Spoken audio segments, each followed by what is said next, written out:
Hallo, hier ist Meini. In diesem Video geht es heute um diese wunderschöne Croque en Bouche Torte aus der französischen Küche.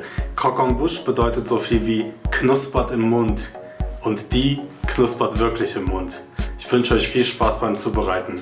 Das Grundrezept der Brandmasse zeige ich euch im Schnelldurchlauf mit dem Hinweis, dass ihr das vollständige Video in dem oben eingeblendeten Link bzw. in den Kommentaren findet.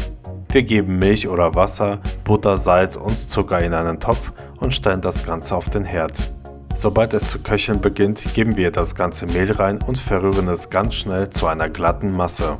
Nach wenigen Augenblicken bildet sich ein Belag auf dem Topfboden. Dann noch einen Moment weiter rösten sozusagen, in einen flachen Behälter geben und im Kühlschrank abkühlen lassen.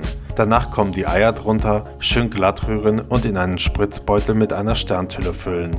Jetzt spritzen wir uns gleichmäßig große Windbeutel. Das könnt ihr natürlich auch mit einer Lochtülle machen. Wichtig ist nur, dass sie wirklich gleich groß sind, um beim Aufbau des Turms bzw. der Croque en Bouche Torte ein ebenmäßiges schönes Bild ergeben. Wenn ihr eine richtig große Torte machen wollt, nehmt bitte die doppelte Menge der Zutaten.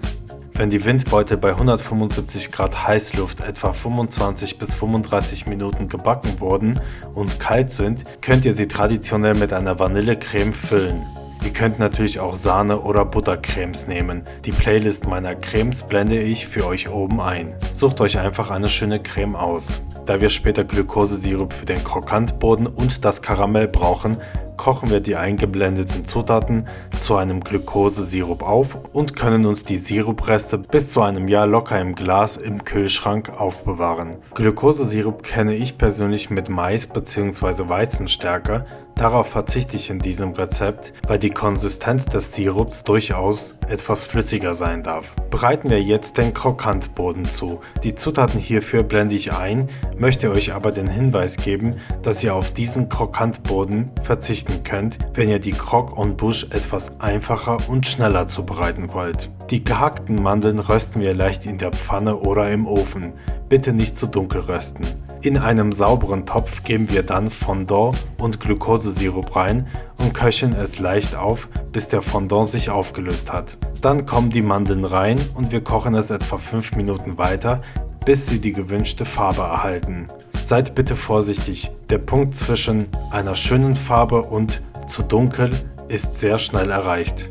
Den Krokant auf Backpapier oder leicht eingefetteten Fläche gießen und die Ränder, die schneller abkühlen, in die Mitte legen sozusagen, damit die Masse gleich schnell abkühlt. In warmen bzw. lauwarmen Zustand könnt ihr den Krokant noch relativ gut ausrollen, gern auch zwischen 2 Backpapieren. Ich steche dann mit einer 20 cm Ringform einen Tortenboden aus und lasse ihn abkühlen. Aus den Krokantresten könnt ihr Formen wie zum Beispiel Halbmonde oder Herzen ausstechen und später an den Krokantboden oder direkt auf die Torte anbringen, wenn ihr wollt natürlich. Darauf verzichte ich heute. Meine Empfehlung an euch ist, bei eurer ersten Croque en Bouche Torte auf den Krokantboden zu verzichten, besonders wenn ihr Anfänger seid. Also unser Krokantboden ist fertig, die Windbeutel sind fertig gefüllt und jetzt brauchen wir nur noch das Karamell, das unsere Windbeutel zusammenhält und am Ende für den Crunch im Mund sorgt, für die Croque en Bouche sozusagen. Für das Karamell geben wir Wasser und Zucker vorsichtig in einen sauberen Topf. Wir achten darauf, dass die Topfränder schön sauber bleiben, damit sich dort keine Zuckerkristalle bilden. Während des ganzen Vorgangs der Karamellzubereitung dürfen wir nicht rühren. Das ist sehr wichtig. Sobald die Zucker-Wasser-Mischung aufkocht, geben wir unser Glukosesirup rein und kochen das Karamell bis 165 Grad hoch. Ihr merkt am Ende, dass die Farbe entsprechend dunkler wird. Um den Kochvorgang zu unterbrechen, den Topf vorsichtig und nicht zu lange ins kalte Wasser stellen. Wird das Karamell zu fest, lasst ihn ab und zu auf einer niedrigen Stufe wieder warm werden.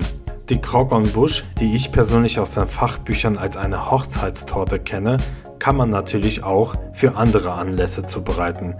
Dazu tauchen wir jeden Windbeutel in das Karamell und fixieren ihn auf dem Krokantboden oder auf der Tortenplatte. Wenn ihr Angst habt, nicht genau arbeiten zu können, weil die Windbeutel eben rund sind, dann stellt euch bitte einen Backring und stapelt die erste Schicht an der Wand entlang sozusagen. Man sagt, dass die Torte ihre schöne Form dadurch bekommt, dass man auf jeder Ebene einen Windbeutel weniger drauflegt. Das kann man aber nur so hinbekommen, wenn die Windbeutel wirklich schön gleichmäßig groß gebacken wurden. Es gibt einige Rezepte im Internet, wo man die Mitte der Croque en Bouche ebenfalls mit Windbeuteln stapelt. Traditionell wird das nicht so gemacht, denn wenn man Lücken in der Croque en Bouche hat, sollte man theoretisch in die leere Hülle sozusagen reingucken können. Manche Leute lassen die lauwarmen Karamellreste über die komplette Torte laufen. Meiner Meinung nach ist das zu übertrieben. Wenn ihr einen zusätzlichen angenehmen Crunch haben wollt, könnt ihr eine Gabel in das Karamell tunken und um die Torte herumgehen, dann bilden sich dünne Karamellstreifen sozusagen. Mir persönlich sieht das zu Spinnennetzmäßig bzw. Weihnachtsbaummäßig aus. Daher lasse ich ein bisschen Karamell hier und da mal drauf tropfen. Wenn ihr die Torte verzieren oder etwas draufschreiben wollt, würde ich euch eine Eiweißglasur empfehlen. Die Zutaten dafür schreibe ich euch in die Videobeschreibung. Wenn ihr mit Rosen arbeiten wollt, würde ich euch gern von Marzipanrosen abraten und eher Rosen aus Fondant empfehlen. Fondant ausrollen, gleichmäßig große Stücke stechen und etwa 7 Blättchen für eine Rose zusammensetzen. Wie ihr seht, bin ich eher weniger der Rosentyp. Ich hoffe aber trotzdem, dass ihr diese köstliche Croque en Bouche Torte nachbackt und möchte mich bei euch bedanken, dass ihr euch alle 9 Gebäckstücke aus meinem Brandmassenrezept angeschaut habt. Guten Appetit und bis bald!